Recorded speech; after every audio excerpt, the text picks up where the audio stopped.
दोस्तों एक William Wordsworth की एक खूबसूरत कविता है जिसका नाम रेनबो है। इसको हम लोग पढ़ते हैं, बहुत ही अच्छी कविता है ये। तो ये जो है बहुत ही इम्पोर्टेंट कविता है जिससे अक्सर जो है एग्ज़ाम में टीजीटी पीजीटी में जो है स्पेशली टीजीटी में यहाँ से लाइन्स पूछी जाती है। ये लाइन किस पोएम से है तो इसको हम लोग समझ लेते हैं। दोस्तों ये जो रेनबो कविता है, पोएम है, इसको पढ़ते हैं हम लोग। ज़रा इसमें क्या क्या चीज़ें शामिल है। रेनबो मीन्स इंद्रधनुष होता है। तो सबसे पहले ये समझ लेते हैं कि रेनबो लिखा कब गया है। इसकी फर्स्ट लाइन है my heart leaps up when I behold. इसकी जो ये फर्स्ट लाइन है यही टाइटल है और इसको हम रेनबो भी कहते हैं, दोनों कह सकते हैं। ये माई हार्ट लीप्स अप के नाम से भी जाना जाता है और रेनबो के नाम से भी, दोनों में से कुछ भी पूछा जा सकता है एग्ज़ाम में। तो इसको इन्होंने लिखा है 26 मार्च 1802 को। इसको वर्ड्सवर्थ साहब ने लिखा है 26 मार्च 1802 को, जो है 1802 को उन्होंने इसको लिखा। 1802 दोस्तों इसको उन्होंने लिखा हुआ है 26 मार्च 1802 को और इसको 1807 में दोस्तों इसको पब्लिश कर दिया उन्होंने। इसको जो है 1807 में उन्होंने इसको पब्लिश कर दिया, इसको पूरी तरीके से। इसको समझते हैं ज़रा सा। इसको उन्होंने जो पब्लिश किया वो 1807 में इसको पब्लिश कर दिया, इस पोएम को। तो ये है और इसको पढ़ते हैं। इसकी एक इम्पॉर्टेंट खासियत ये है, इस पोएम की जो है वो लास्ट 3 लाइंस ये जो है एपिग्राफ के रूप में इस्तेमाल कर दिया गया। लास्ट की जो 3 लाइंस है दोस्तों, इसको जो है एपिग्राफ के रूप में इस्तेमाल कर दिया गया है इनके एक पोएम में जिसका नाम है इंटीमेशन ऑफ इमोर्टलिटी है ना।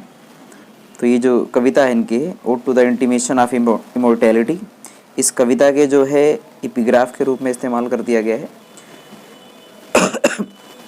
इसकी जो सबसे फेमस लाइन है वो है कि child is the father of man. ये सबसे फेमस लाइन इसकी है दोस्तों। और इसमें टोटल अगर हम काउंट करते हैं तो टोटल 9 लाइन्स बनती है। और इसकी राइम स्कीम अगर हम चेक कर लेते हैं, राइम स्कीम इसकी क्या हो सकती है, तो इसकी जो राइम स्कीम है वो एक बार चेक कर लेते हैं। राइम स्कीम क्या है इसकी दोस्तों, देखते हैं इसको। अगर ये नाम हो जाएगा, मान लीजिए इसका ए, स्काई, ये बी, इसका बी हो गया ए बी दोस्तों। ये बिगैन और मैन ये दोनों हो जाएगा सी। तो राइम स्कीम जो बन के आएगा ए बी डबल सी, ये राइम स्कीम दोस्तों इसका हो गया। और उसके बाद फिर ये ओल्ड है, बिहोल्ड से आ जाएगा फिर ए हो जाएगा दोस्तों। और फिर ये जो है मैन बिगेन से शुरू करता है, इससे इसका मतलब ये भी बी हो जाएगा। और इसको हम मैन और बिगेन से ये सी हो जाएगा, लास्ट वाले में डी हो जाएगा दोस्तों। तो ये जो इसकी राइम स्कीम हो जाती है A B double C, A B C double D, A B double C, A B double C, A B C double D दोस्तों, इसकी राइम स्कीम हो जाती है। इस पूरे जो है इसकी राइम स्कीम ये हो जाता है। और इसको समझते हैं ज़रा सा। तो राइम स्कीम इसकी हो गई है और इस कविता को पढ़ लेते हैं। इसको जो है विलियम ब्लेक साहब ने इसको जो है एक फ्रेज़ यूज़ कर, इस फ्रेज़ जो इसका नेचुरल पाइटी है, इस नेचुरल पाइटी जो फ्रेज़ है इसको विलियम ब्लेक साहब ने डिसलाइक कर दिया इस फ्रेज़ को। तो हम लोग इसको पढ़ लेते हैं। तो सबसे पहली लाइन है, फर्स्ट लाइन है कि माई हार्ट लीप्स अप, मेरा दिल, वो कहते हैं मेरा हृदय जो है, लीप्स अप उछलने लगता है, मतलब काफ़ी खुश हो जाता है। व्हेन आई बिहोल्ड, जब मैं कभी देखता हूँ। He, it means he becomes very happy when he looks rainbow in the sky, जब वो कभी आसमान में रेनबो को देखते हैं, करे कि मेरा हृदय बहुत खुश हो जाता है। When I behold, behold means होता है लुक, देखना। जब कभी वो देखते हैं रेनबो को इन द स्काई, आकाश में जब कभी रेनबो देखते हैं तो बहुत खुश होते हैं। Means he becomes very happy seeing the rainbow in the sky. उन्होंने कह दिया कि सो वॉज इट, ये वैसे ही था, वेन माई लाइफ बिगेन, जब मेरी ज़िंदगी शुरू हुई थी। It means when he was in childhood, जब बचपन में थे वो, तो रेनबो तब भी वैसे था। इट वॉज द सेम, ये वैसा ही था जब वो इन माई लाइफ बिगेन करे, जब मेरी ज़िंदगी शुरू हुई थी, असल मैं जब बचपन में था, मेरी चाइल्डहुड की सिचुएशन थी, तो भी रेनबो वैसे था। So it is now I am a man, उन्होंने कहा कि ये अब भी वैसे है और मैं अब मैन हो गया हूँ। Now he is adult, he is an adult, अब वो एडल्ट हो चुके हैं। In the position of the colour and everything of rainbow is the same. अभी कह रहे हैं कि अभी भी जो है रेनबो वैसे ही है, जैसे मैं एडल्ट हो गया हूँ फिर भी वैसे है। सो बी इट, और वैसे रहेगा।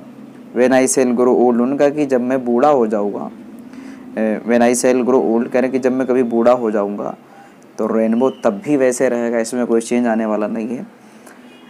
He has a great affection for nature, उनका जो है नेचर के प्रति बड़ा प्यार था, तो उन्होंने नेचर से अपने लगाव को व्यक्त कर दिया है। Nature has divine power, nature में दैवी शक्तियाँ होती है, इसको समझने की ज़रूरत है। कह रहे कि मैं जब बूढ़ा हो जाऊँगा तब भी ये वैसे रहेगा। और लेट मी डाई, ये लाइन खूबसूरत है कि उन्होंने कह दिया कि लेट मी डाई, मैं मर जाऊँ, if there is no connection of mind to nature, अगर नेचर से मेरा कोई कनेक्शन नहीं रह जाता है, तो कह रहे अगर मैं नेचर से कनेक्ट नहीं रह जाता हूँ, नेचर से दूर हो जाता हूँ, तो इससे बढ़िया है it is better to me to die, मेरे लिए अच्छा है कि मैं जो है मैं मर जाऊँ तो बेहतर है। Without nature he is not ready to live, nature के बिना वो जीने के लिए तैयार नहीं है। He is ready to die if the connection from nature is disconnected, अगर वो नेचर से उनका कनेक्शन जो है कट जाता है, अगर वो नेचर से जुड़े नहीं रह जाते हैं, तो उनका कि मैं इससे बढ़िया है कि मैं मर जाऊँ। Nature is everything for Wordsworth, उनके लिए नेचर सब कुछ है। The child is the father of man, the most important line of this poem, सबसे इंपॉर्टेंट लाइन है कि child is the father of man. It means बच्चा जो है, इसकी जो हिंदी निकल के आती है, वेरी पैराडॉक्सिकल लाइन, तो काफ़ी ये बहुत पैराडॉक्सिकल लाइन है ये। Child is the father of man, एक बच्चा जो है फादर होता है एक आदमी का। इट मीन्स चाइल्डहुड एक्सपीरियंस है, जो बचपन के जो अनुभव होते हैं, gives maturity, childhood experience gives maturity to man.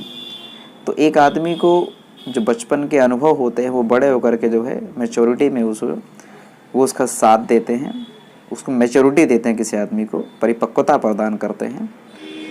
तो इसका मतलब ये डीप मीनिंग जो इसके निकल के आता है वो ये होता है।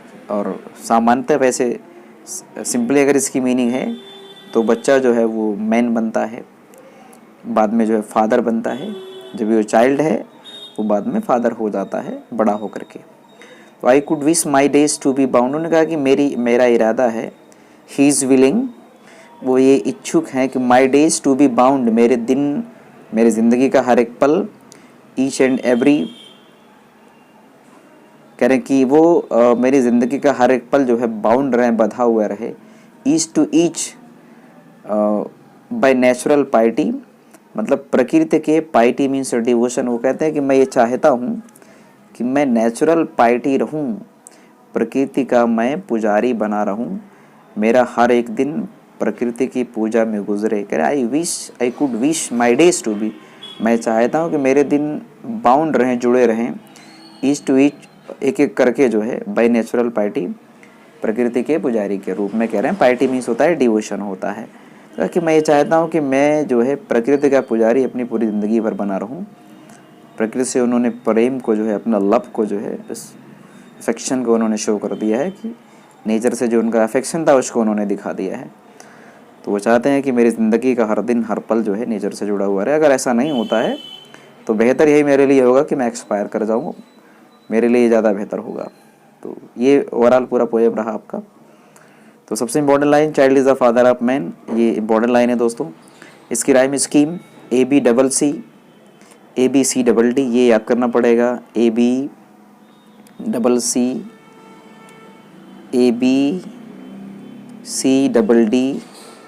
इसकी राइम स्कीम है दोस्तों। कब लिखा गया इसको जो है ये भी याद रखना पड़ेगा, मार्च 26, 1802, मार्च 26 मार्च 1802 को इसको लिखा गया।